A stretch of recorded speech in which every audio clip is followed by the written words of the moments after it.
Shabbat Shalom, hermanos. Otra vez Shabbat Shalom. Bueno, estamos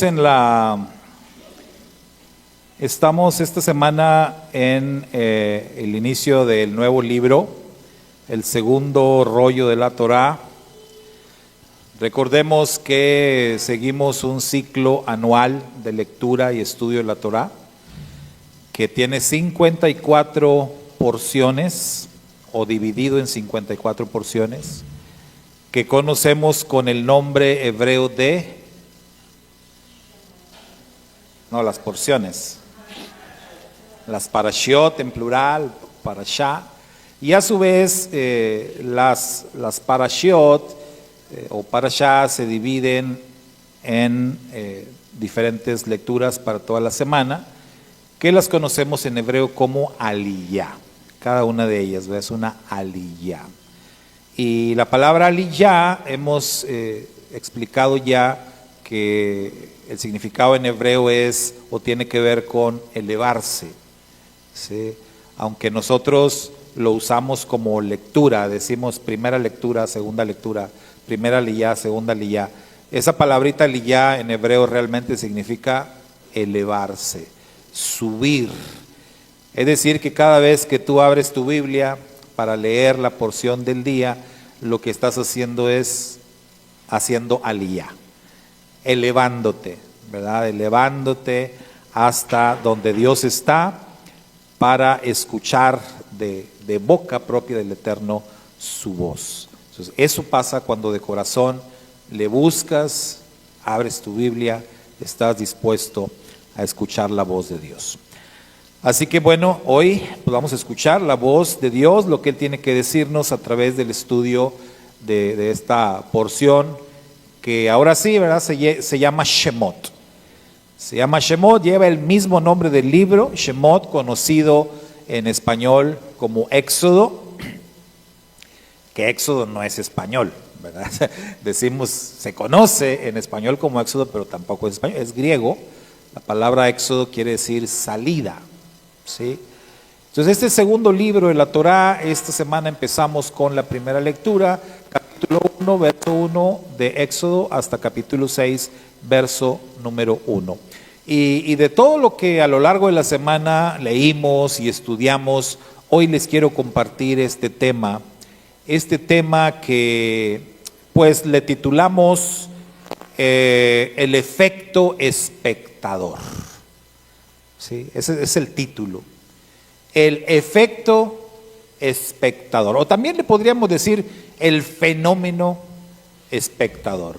Porque es eso, es un fenómeno. Mire, les voy a leer la definición de esto, tal cual aparece en los diccionarios.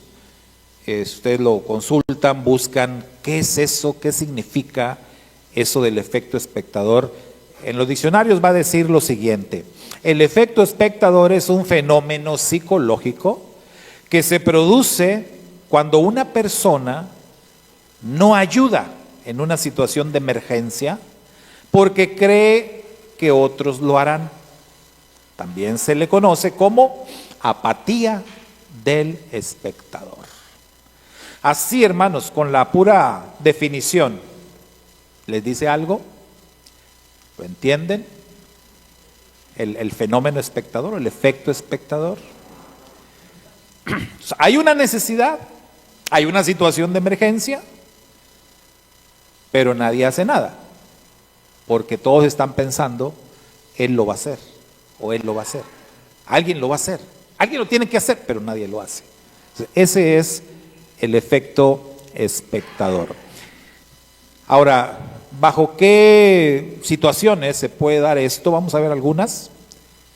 El efecto espectador puede darse en situaciones como emergencias.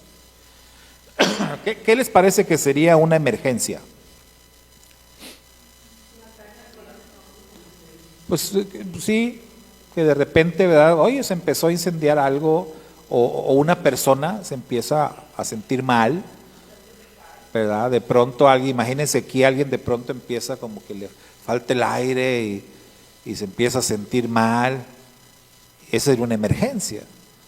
Imagínense una emergencia así, o se nos cae un niño, ¿verdad? Ya ha pasado, y se abre la cabeza, qué sé yo, empieza a sangrar mucho, y todos, se cayó el niño. Pues sí, y luego, y nadie hace nada, o sea, y el niño ahí sangrando, ¿sí? Esos serían algunos ejemplos de emergencias. Agresiones, ¿verdad? También, agresiones, delitos.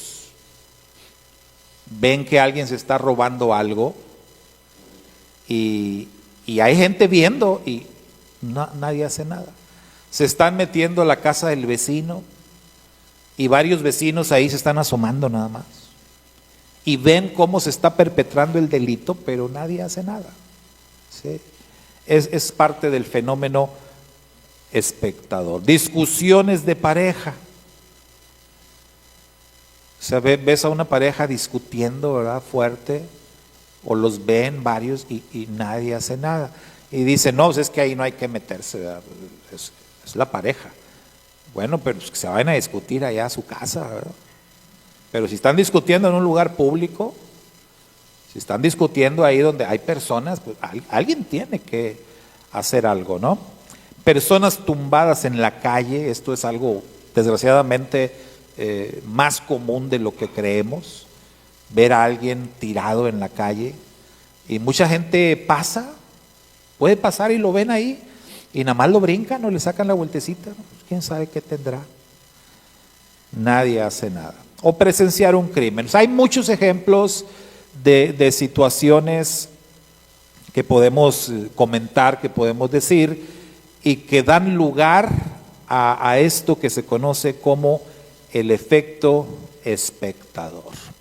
Estas son algunas situaciones, digamos, un poquito alarmantes, pero hay situaciones más cotidianas, hay situaciones más comunes, ¿verdad? Del diario. Una vez alguien me comentaba, pues, haga de cuenta, pastor, que deja un bloque ahí. Así me dijo, aquí en la Congre, ¿no? Ahí en medio, ponga un bloque ahí y vamos a ver quién lo quita. Es muy probable que nadie lo va a quitar. Todos lo van a ver, todos van a decir qué está haciendo ese bloque ahí, o quién lo puso, y van a andar preguntando y tratando de indagar y saber quién puso ese, pero nadie lo va a quitar. No quise hacer el experimento, ¿verdad? Pero no sé, teóricamente era que nadie lo iba a quitar. ¿Ustedes qué creen? ¿Alguien lo hubiera quitado?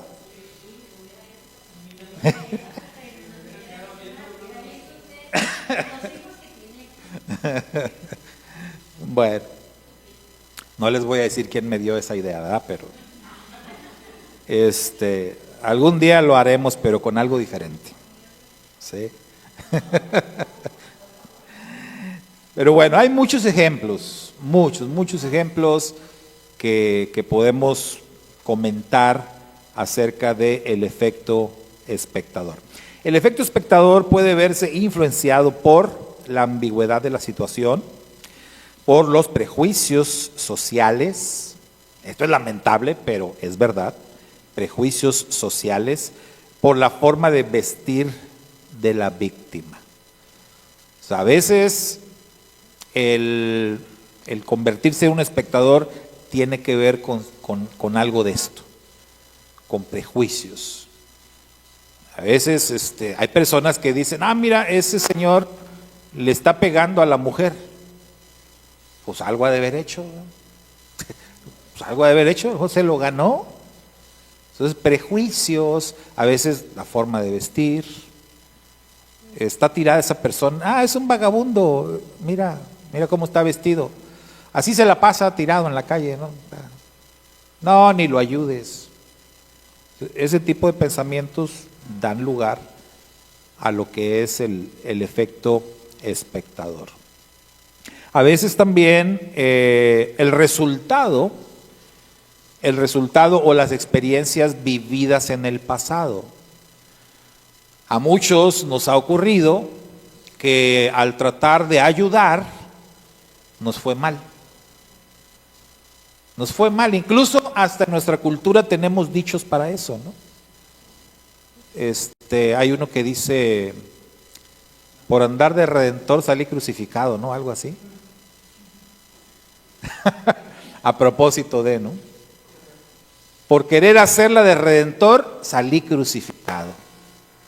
O sea, quise ayudar y salí yo mal, salí perjudicado, me metí en problemas por querer hacer un bien.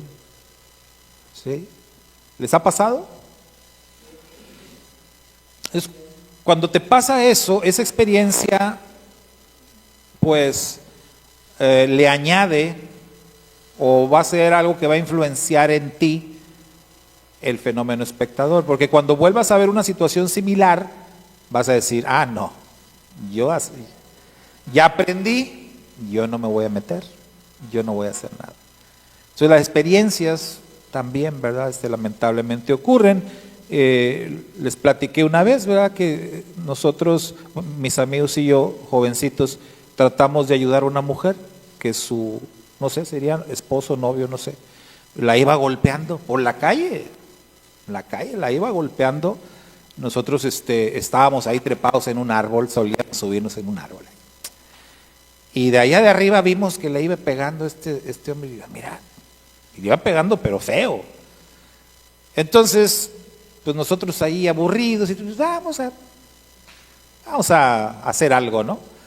Bajamos del árbol, nos fuimos sobre este hombre y lo empezamos a golpear. Éramos 4 nosotros, así que pues facilito, ¿no? Le empezamos a pegar entre los 4. Oiga, la señora nos empezó a pegar a nosotros. Chamacos, esto y aquello, y nos llovió insultos, golpes y patadas y de todo. De la señora, la estábamos defendiendo.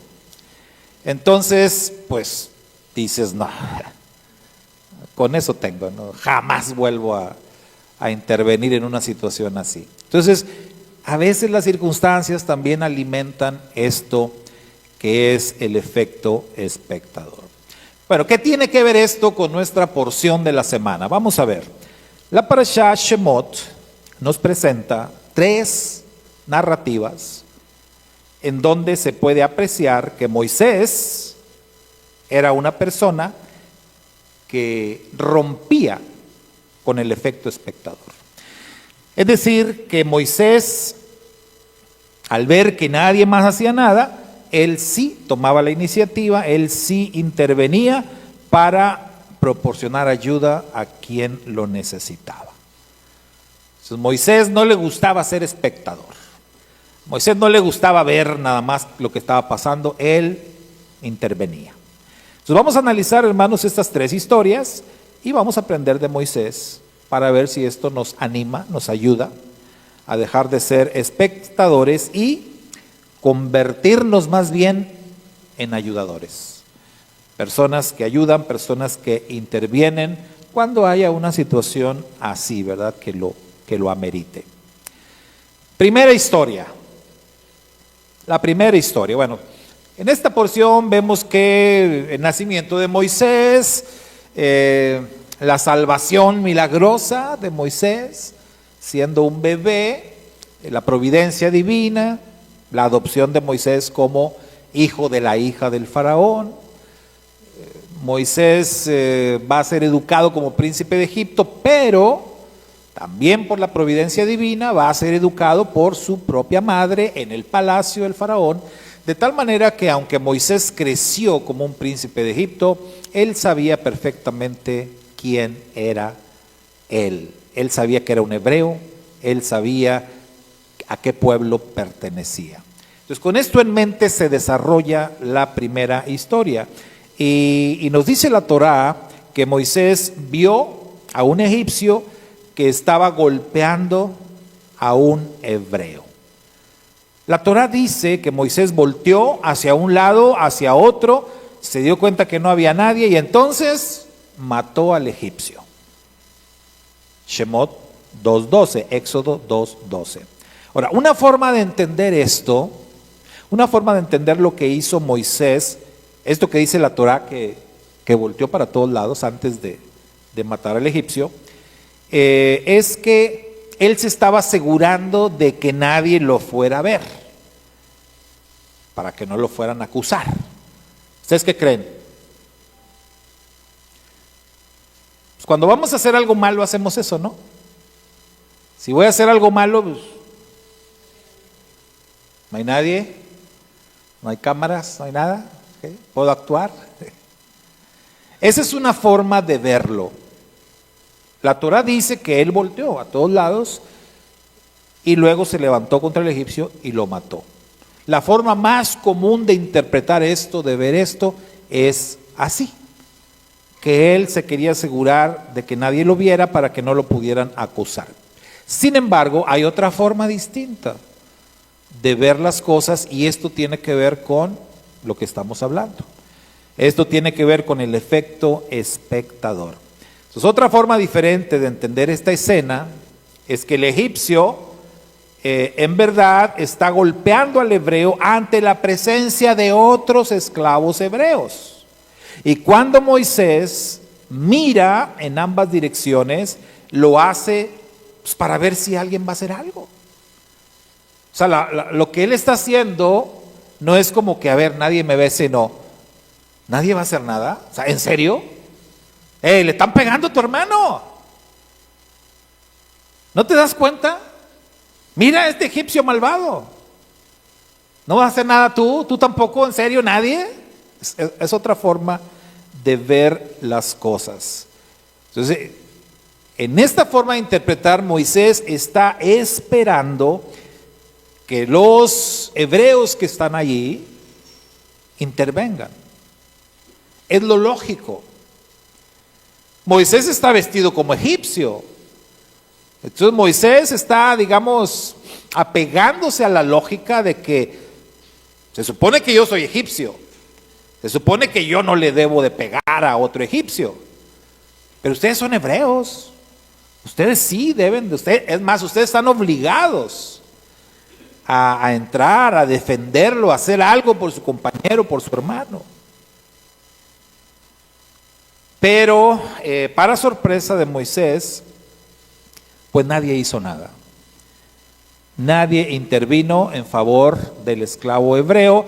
Y entonces cuando Moisés vio, pues que ahí no iba a pasar nada, que ahí nadie iba a intervenir, Moisés se dio cuenta que nadie de los que estaban ahí tenía pues la sensibilidad, vamos a decirlo así, porque en estos casos se requiere sensibilidad. Se requiere sentirte identificado con la otra persona. Se requiere carácter, se requiere valor para actuar en una situación así. Valor porque pues tú eres esclavo y el otro es un egipcio, es un oficial. Entonces sí tienes que ser muy valiente para hacer algo, sabiendo que va de por medio incluso tu vida. Pero Moisés esperaba que alguien hiciera algo.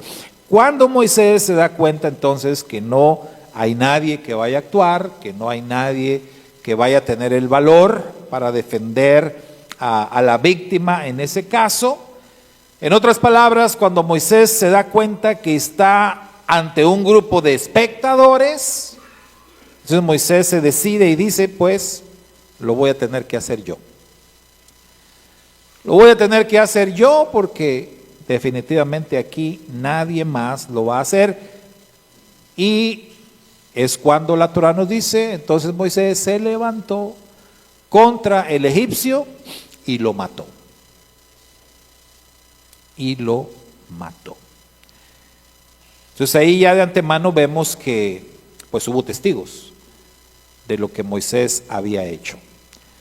Ahora, ¿tiene sentido esto? Pues sí, tiene mucho sentido. Normalmente entendemos las cosas de manera diferente, pero como dicen por ahí, o sea, todas las historias tienen dos caras. Siempre. Las famosas dos caras de la moneda. Todas las historias tienen dos versiones. Entonces, esta es otra versión de la historia. ¿Cómo fue realmente? No lo sé. Pero para efecto del tema que estamos estudiando, nos quedamos con esta segunda versión. ¿Sale? Vamos a la segunda historia. hay una segunda historia que nos narra la Torá en esta porción semanal. Y en esta segunda historia, ahora Moisés ve a dos esclavos hebreos peleando entre ellos. Primero fue un egipcio golpeando a un hebreo. Ahora son dos hebreos que están peleando, y entonces Moisés interviene para detenerlos. No sabemos por qué estaban peleando, no conocemos los detalles de la pelea, no están claros o no está explicado esto, ¿verdad? Ahí en la Biblia. Sin embargo, otra vez los comentaristas ofrecen diferentes ideas o diferentes versiones de lo que estaba pasando. Una es que ambas partes eran responsables de la pelea. Y considera que Moisés aquí demostró una cualidad como pacificador. Y él lo que quería era ver a su pueblo unido.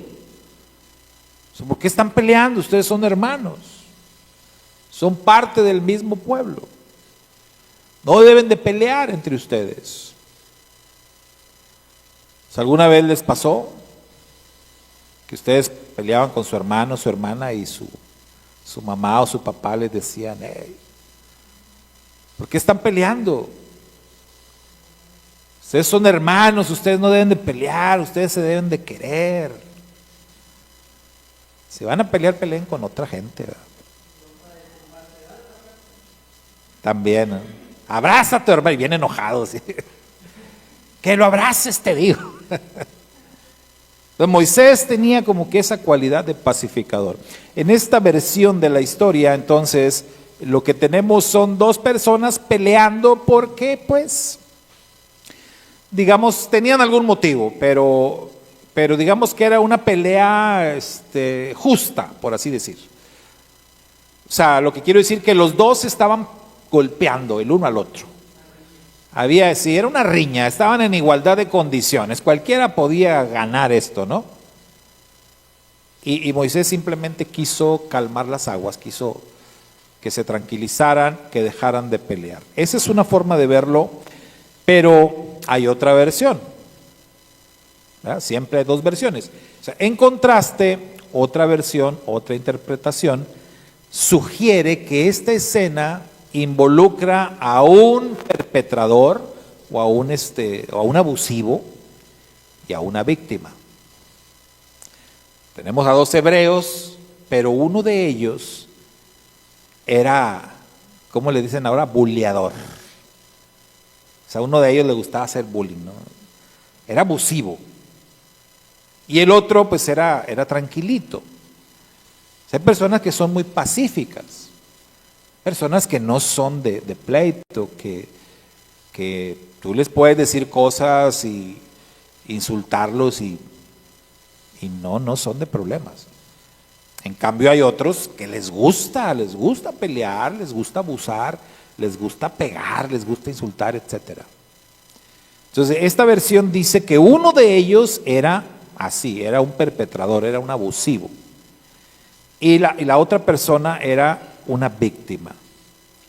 Entonces, cuando Moisés ve esto que está pasando, actúa en consecuencia. Una vez más, Moisés demuestra que él padecía esto de tener un espíritu justiciero. A Moisés no podía ver algo, una injusticia. No podía Moisés permanecer como espectador ante la injusticia. Entonces ve que su hermano está aprovechándose del otro y Moisés intervino, mostrando esa capacidad que él tenía para defender a los oprimidos. Entonces, ¿por qué creen que Dios lo escogió? Aunque Moisés no estaba de acuerdo con Dios, pero Dios escogió a Moisés porque la principal cualidad que tenía este varón era que él tenía un espíritu justiciero. y que Moisés siempre iba a defender al débil, siempre iba a defender a los oprimidos. Entonces él llenaba perfectamente el perfil, pues, para ir a defender a los hijos de Israel que estaban bajo la opresión de los egipcios. Esa era su especialidad, y está demostrado por estas dos historias que estamos analizando. ¿Sí? Pero hay más. Hay una tercera historia en nuestra parashá, nuestra porción. Esta es nuestra historia final. Acá nos dice la Torá que Moisés se acercó a un pozo de agua en la tierra de Madián. Y allí él vio que había un grupo de pastores acosando a un grupo de jovencitas. Moisés vio la injusticia y otra vez el Moisés de siempre, el Moisés justiciero, el Moisés defensor de los oprimidos, volvió a surgir, y entonces intervino y digamos salvó a las jovencitas de estos hombres molestos que estaban allí, pues aprovechándose de que eran mujeres. Lo que hace que esta tercera historia, hermanos, sea, digamos, más convincente en cuanto a la actitud de Moisés o en cuanto a las cualidades de Moisés, es que esto ocurrió después de que Moisés se metió en problemas. Se metió en problemas por haber intervenido en las historias anteriores. ¿Ve? O sea, Moisés le fue mal. Le fue mal con las dos historias anteriores. ¿Qué fue lo que pasó? Moisés tuvo que salir huyendo de Egipto. Perdió todo. Salió de Egipto, como decimos por acá, cruzado, sin nada. Adiós vida de príncipe, adiós palacio, adiós familia, adiós a su pueblo, todo. Se tuvo que ir de Egipto. Y eso por andar de justiciero, por andar interviniendo en situaciones ajenas. Moisés, te hubieras quedado como espectador y no hubiera pasado nada. Pero Moisés llega a la tierra de Midian, ve esto y no se aguanta, ve. ¿Qué quiere decir entonces? Que lo que yo decía hace rato, de que no, pues me fue mal, ya no lo vuelvo a hacer. En el caso de Moisés, no aplicó. No aplicó. Y probablemente no debe de aplicar. O sea, el hecho de que te haya ido mal, que las cosas te hayan salido mal, pero tú actuaste bien. Tú hiciste un acto de justicia. Tu intervención fue correcta. Que las personas fueran malagradecidas, eso ya es diferente. Que te hayas metido en problemas, bueno, suele pasar. Pero no debe ser una excusa para no volver a hacerlo. Eso es lo que nos enseña Moisés con su tercera historia. Él había pagado un precio muy alto, muy alto, por hacerla de justiciero, y sin embargo él lo volvió a hacer nuevamente. Miren, mis hermanos, existe una progresión en cada una de estas historias. En la primera de ellas, Moisés está protegiendo a uno de los suyos de un extraño. Porque él está protegiendo a un israelita. Él sabía que él era israelita, está protegiendo a alguien de su pueblo contra un extraño. O es más, contra un enemigo. Allí tenemos una situación lógica. Una situación totalmente lógica. ¿Tú defenderías a tu hermano de un extraño? Pues es lo que se espera. Es lo que se espera. Si no, ¿quién? ¿O vas a esperar que alguien más venga a actuar? ¿Que alguien más venga a ayudar a tu hermano en necesidad? Si tú estás allí, si tú te estás dando cuenta de la situación, ¿por qué serías un espectador cuando tu hermano te necesita? Esa es la primera lección. O eso vemos en la primera historia. En una circunstancia así, lo más lógico, lo que se espera, vaya, lo obligatorio es que actúes. Hay leyes, hermanos, incluso hay leyes en la Torá que nos hablan de eso. El Eterno estableció leyes para que no hubiera esto de ser espectador, ¿verdad? Hay leyes en la Torá que hablan, por ejemplo, leyes de redención. Si una persona cae en desgracia, vamos a hablar del Israel antiguo, ¿no? Bajo las leyes divinas, bajo la ley de la Torá. Si una persona cae en desgracia, que nadie está exento de eso. Pero vamos a pensar en un varón joven, vamos a decir de, ¿qué le gusta? 14 años, 15 años. Y este varón o este jovencito cae en desgracia, le da una enfermedad que le impide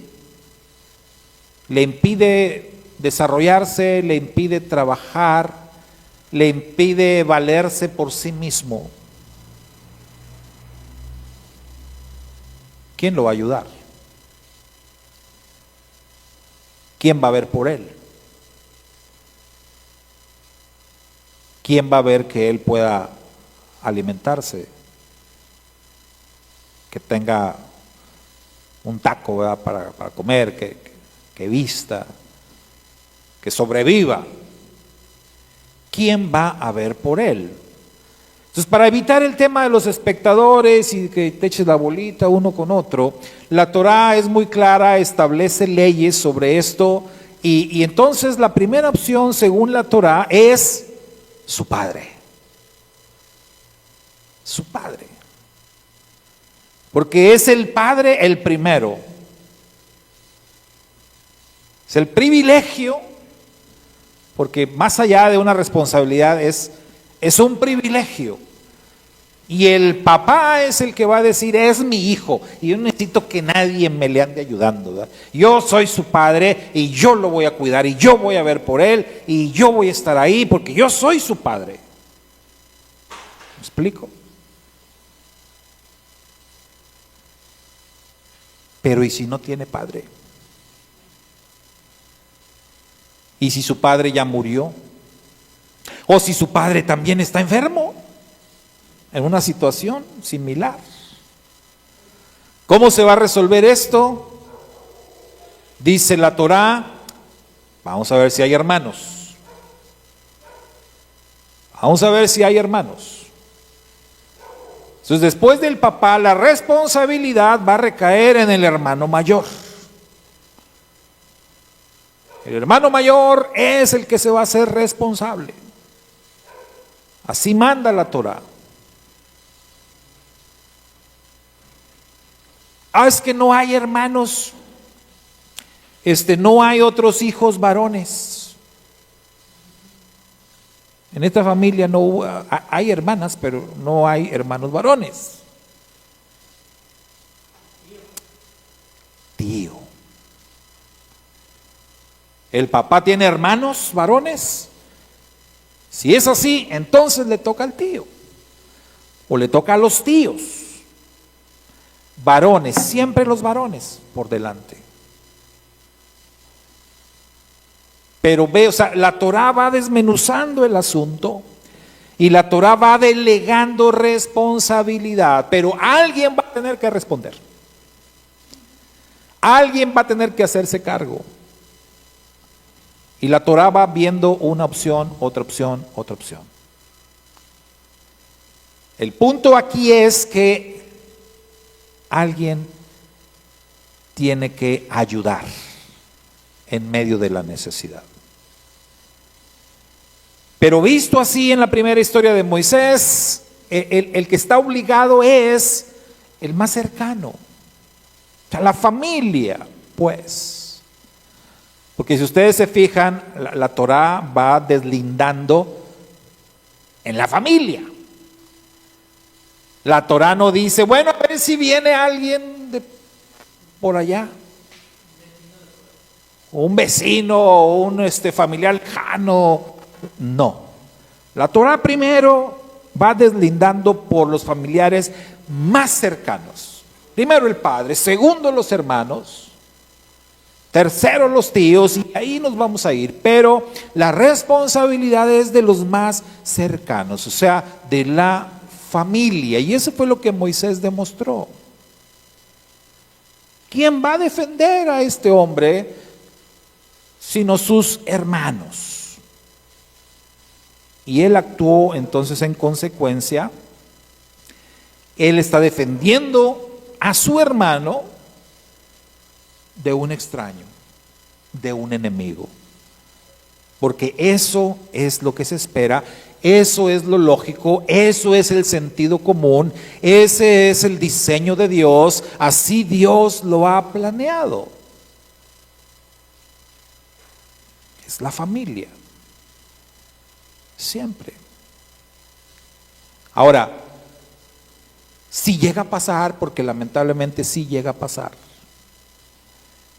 que no encuentres apoyo en tu hermano, en tu hermana, en tu familia. Sí llega a pasar. Y es que, desgraciadamente, hermanos, la maldad ha avanzado tanto, ha ganado tanto terreno en los corazones de las personas, que hoy en día estamos en una generación demasiado perversa, en donde a veces ni siquiera los propios hermanos se ayudan entre sí. Donde ven la necesidad de su hermano y voltean para otra parte. O simplemente esperan que otro lo haga, que otro ayude. O se excusan. Ante los ojos de Dios, esto no es así. Ante los ojos de Dios, la obligación primera es de los más cercanos. Es de la familia. Eso nos enseña Moisés. En la segunda historia, Moisés protege a un débil de un abusador, aunque ambos son parte del pueblo. Entonces, como tienes a dos personas del mismo pueblo, aquí no hay un extraño, aquí no hay un enemigo, aquí estoy interviniendo ante una situación, ante un problema entre mis hermanos, o sea, mis hermanos están en conflicto. Y yo tengo que intervenir. Entonces, ¿a dónde se va a inclinar la balanza? ¿Qué nos enseña la historia? Pues Moisés tenía que ponerse del lado de la víctima. O para que se entienda mejor, del lado de la justicia. Tienes que actuar con justicia. O sea, a veces va a haber situaciones, va a haber problemas dentro de tu propia familia, entre tus hermanos o en los hermanos de la congregación, en tu comunidad. A veces va a haber alguna situación, algún conflicto entre dos partes, entre dos personas que tú aprecias mucho y que tú vas a sentir, no, yo prefiero no opinar, o prefiero no intervenir, yo prefiero no meterme en eso. No, ¿cómo no? Tienes que hacerlo. Pero es que yo los quiero los dos, no importa eso. Sí, los tienes que querer, pero tú tienes que tomar parte y tú tienes que mostrar que estás del lado de la justicia. Es nada más obrar con justicia. Y cuando estamos tratando entre personas maduras, cuando estamos tratando entre personas emocionalmente estables también, pues se va a entender. O sea, van a entender que aunque tú le ames mucho, pero tengas que estar en ese momento, no en su contra, sino no de acuerdo. Y es lo que Moisés hizo. Seguramente para él fue difícil, ¿verdad? Dos hebreos, dos hermanos riñendo, peleando. Ay, ¿ahora qué hago? La vez pasada fue fácil, pues era egipcio, ¿verdad? No tuve problema. Pero aquí los dos son mis hermanos, son mi familia, son mi pueblo. Ah, pero este es un abusón. Entonces, contra ti voy. ¿Sí? Tenemos que estar de parte de la justicia. Y en la tercera historia, lo que vemos es extraordinario. Por eso les decía, aquí hay una progresión, aquí hay una especie de crecimiento. Moisés está creciendo en su espíritu justiciero, en esas cualidades que él tenía, y al ponerlas en práctica, él va creciendo más, va avanzando, él va mejorando, porque en la tercera historia las dos partes son extrañas. O sea, Moisés ni conocía a las muchachas, ni conocía a los pastores. Visto así, vaya, ahí sí Moisés no tenía, disculpe la expresión, ¿verdad? Pero Moisés no tenía vela en el entierro. No tenía para qué meterse. O sea, fácilmente él se pudo haber desentendido. Entendemos, la primera vez estaba de por medio. Primero un israelita, la segunda dos israelitas. Pero aquí, pues no son de tu familia, ni los conoces. Tú vas llegando, no conoces ni el lugar, no sabes las costumbres. A lo mejor aquí así es la cosa. Aquí así se hablan o así se tratan, qué sé yo. O sea, perfectamente Moisés se pudo haber desentendido, darse la vuelta, irse. Pero no. No, porque él no era espectador. Y él decidió intervenir. Entonces lo que vemos en esta progresión, hermanos, es un crecimiento. Moisés va creciendo, va avanzando, porque cuando tú usas tus cualidades, cuando tú usas los talentos que Dios te ha dado para que le sirvas, tú creces. Tú creces, tú te vuelves mejor, cada vez mejor. Cuando su majestad Yeshua le dijo a sus discípulos, ustedes van a ser mis testigos. Ustedes van a ser mis testigos. ¿Se acuerdan cómo les dijo Yeshua? Hechos capítulo 1, verso 8. Y me seréis testigos. ¿Dónde? Jerusalén, Judea, Samaria y hasta lo último de la tierra. Hay una progresión. Hay una progresión. Yeshua no dijo, y ustedes me van a hacer testigos empezando por lo último de la tierra. No. Primero Jerusalén. Hay que empezar tranquilos, despacio. Hay que ir creciendo, hay que ir avanzando, hay que ir de menos a más. Hay que ir progresando. Primero Jerusalén.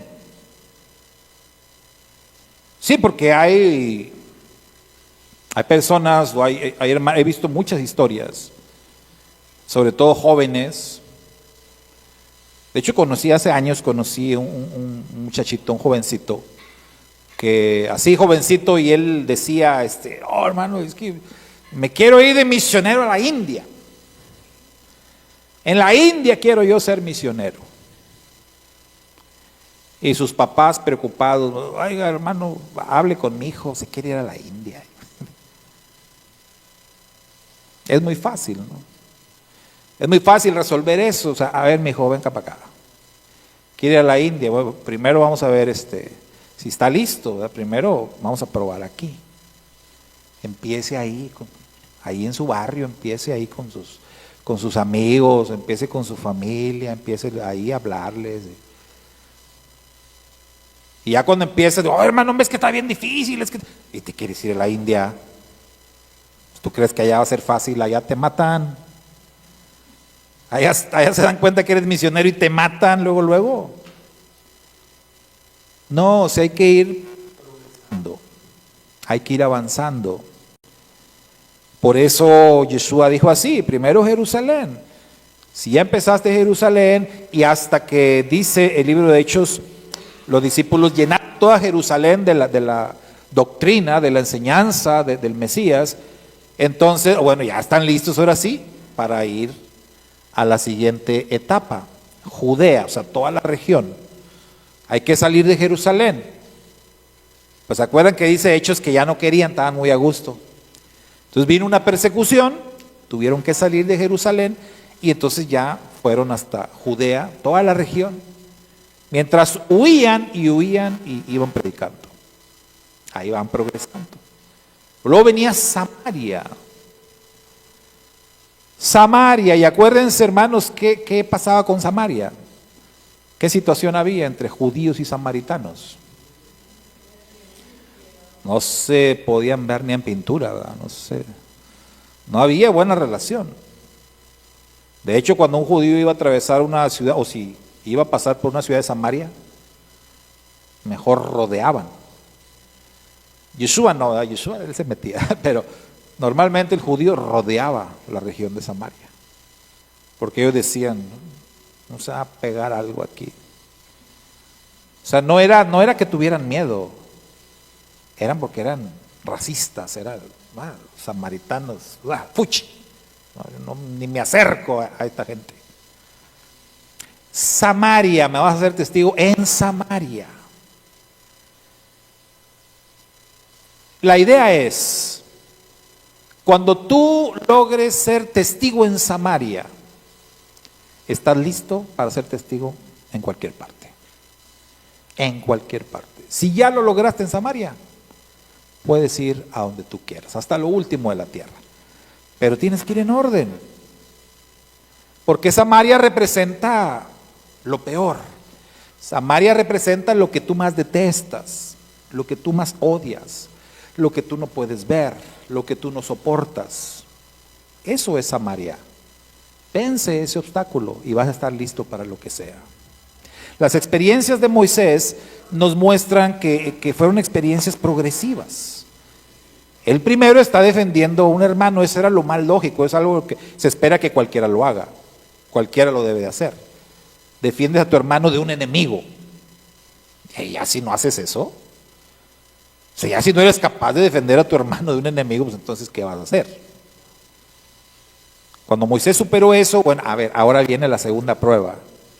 Ahora tienes a dos hermanos peleando entre sí.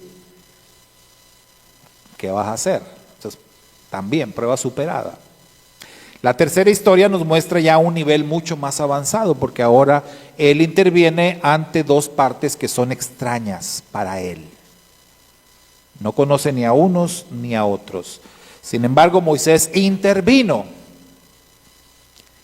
Y eso lo llevó a alcanzar pues una bendición, porque ¿saben qué surgió de allí?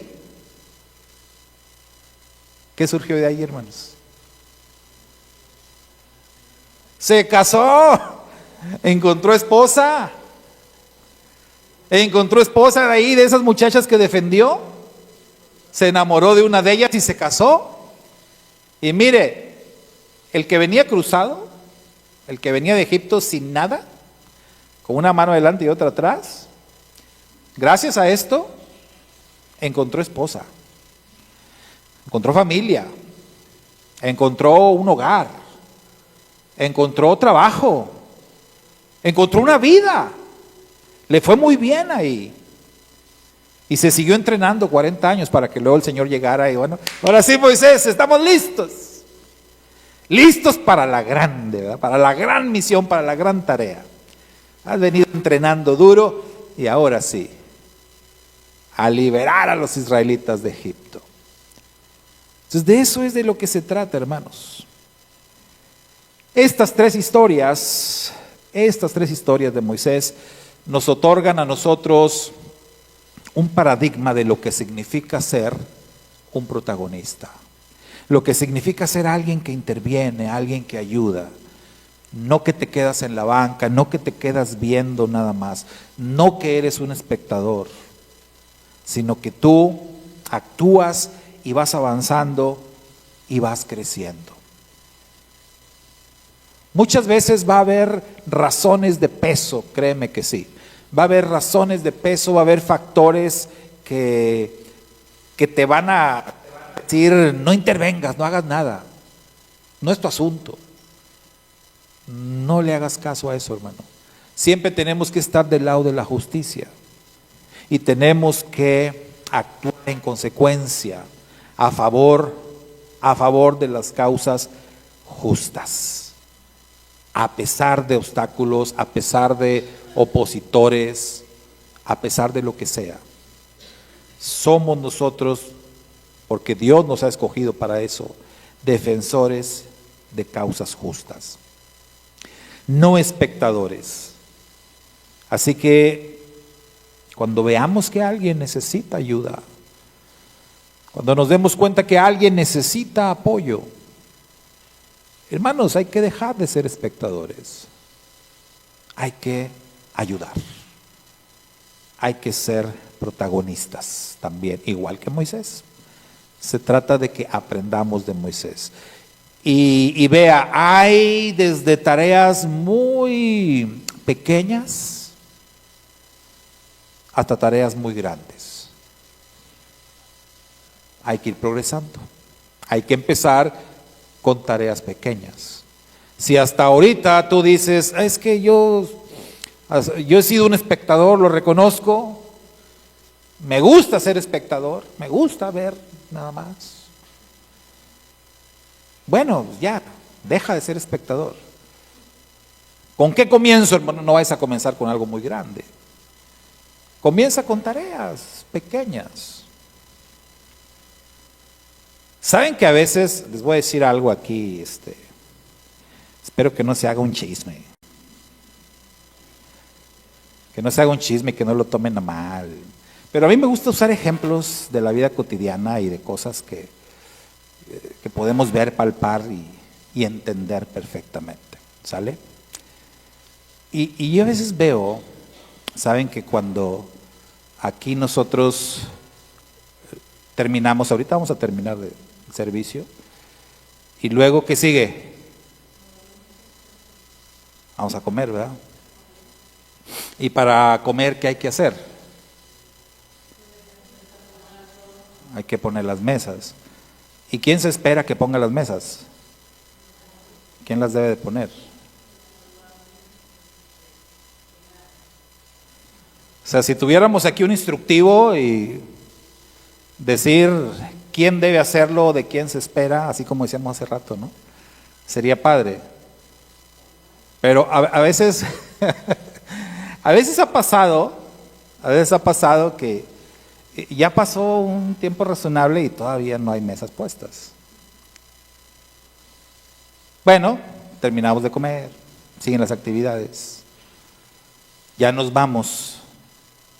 Hay que quitar las mesas. ¿Quién se espera que quite las mesas? ¿Quién las debe de quitar? ¡El hermano Lugo!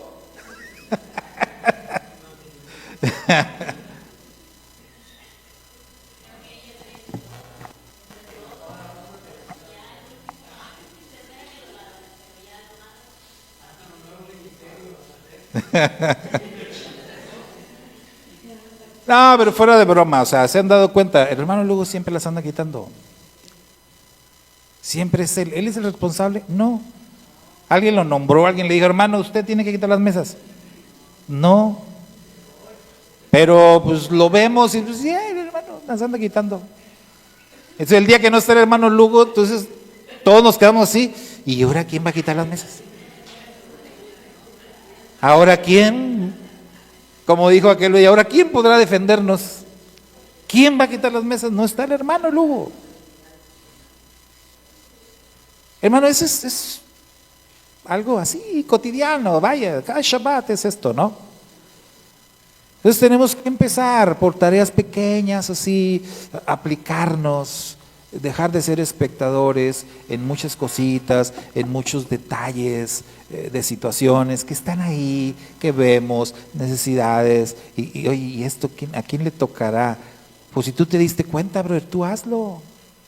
¿Sí? O sea, no, porque esa es la tendencia que tenemos. nos damos cuenta de una situación, vemos algo que está mal puesto, algo y luego aplicamos la de Moisés y volteamos para todos lados, pero esperando que alguien más lo haga. No, tú lo viste, tú te diste cuenta, tú lo puedes hacer. ¿Mande? Sí, sí.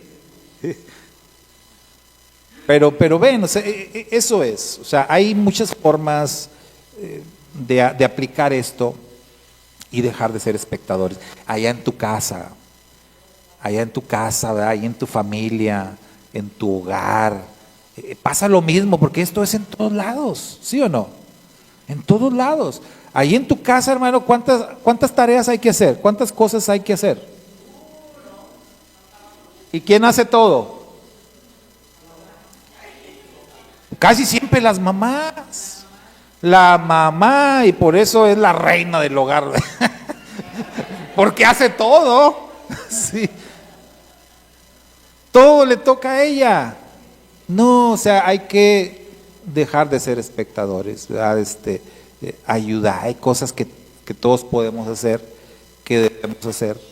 Sí. Hay que compartir. Igual en los trabajos. Ayer platicábamos de eso, ¿verdad? Platicábamos ahí con mi hija, con mi esposa, y platicábamos de cómo suceden estas cosas en los trabajos, y que pues en los trabajos se supone que tú tienes una responsabilidad, te contratan con una responsabilidad. Pero le decía yo a mi esposa, es que en todos los trabajos pasa lo mismo. Aunque tú, o sea, tal persona tiene sus responsabilidades, no las hace, no las cumple, y alguien lo tiene que hacer. Entonces siempre hay otras personas que son más trabajadoras y que no llenan, ¿verdad? O sea, hacen lo suyo y ven que hay más trabajo allá y van y hacen lo del otro. O hacen lo de 3, 4 personas. Obviamente el patrón va a estar feliz con eso. ¿Sí? Pero porque hay unos desobligados que no están cumpliendo. Sí pasa. Sí.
Sí. Sí. Es que eso siempre va a pasar. Eso siempre va a pasar. Y disculpe, hermano Lugo, que lo agarré de ejemplo, ¿verdad? Pero siempre va a pasar. Porque eso que acaba de decir Iván es totalmente fidedigno, ¿verdad? O sea, tú ves que una persona hace, a él le gusta. A él le gusta hacerlo. Mire, hubo un tiempo donde su servidor servía en el campamento que pertenecíamos antes y en la convención a la que pertenecíamos. Yo estuve mucho tiempo en asuntos eclesiásticos, mucho tiempo. ¿Por qué estuve tanto tiempo en asuntos eclesiásticos? Porque nadie quería ese ministerio. Y una vez un pastor así dijo, no hombre, está bien, el hermano Loera le encanta andar ahí. El hermano Loera le encanta intervenir en los problemas de las iglesias. Dije, ¿de veras tú crees que a mí me encanta, me gusta? No, pero alguien lo tiene que hacer. Si alguien tiene que hacer, pues yo tengo la fuerza y tengo el carácter y tengo el valor para ir a cualquier iglesia a defender las causas justas. Si están hostigando al pastor y si quieren correr al pastor y si yo veo que el pastor tiene la razón, yo voy a defender al pastor. Pero si la situación es diferente, si el pastor es el culpable, si la iglesia tiene la razón, pues yo voy a estar del lado de la iglesia. Pero alguien tiene que ir, alguien tiene que escuchar, alguien tiene que investigar, alguien tiene que hacer algo, no dejar ahí los problemas. Pues nadie quería. Y los que aceptaban el cargo lo tomaban y nunca hacían nada. Entonces, no es que me guste, no es que me encante, pero alguien lo tiene que hacer. Entonces, Moisés nos enseña eso, hermanos. Moisés nos enseña a tomar esa fuerza, a tomar ese valor, a tomar esa decisión de dejar de ser espectadores y empezar a intervenir. Desde las cosas más pequeñas hasta las más complicadas, ser ayudadores, ser protagonistas. ¿Sale? Shabbat Shalom. Shabbat Shalom y que nos vaya muy bien en esto y ahorita vamos a empezar poniendo las mesas. Y ahorita decía Iván que el aseo, ya se me vino ahí otra cosa acá con el aseo, pero luego la platicamos. Shabbat Shalom.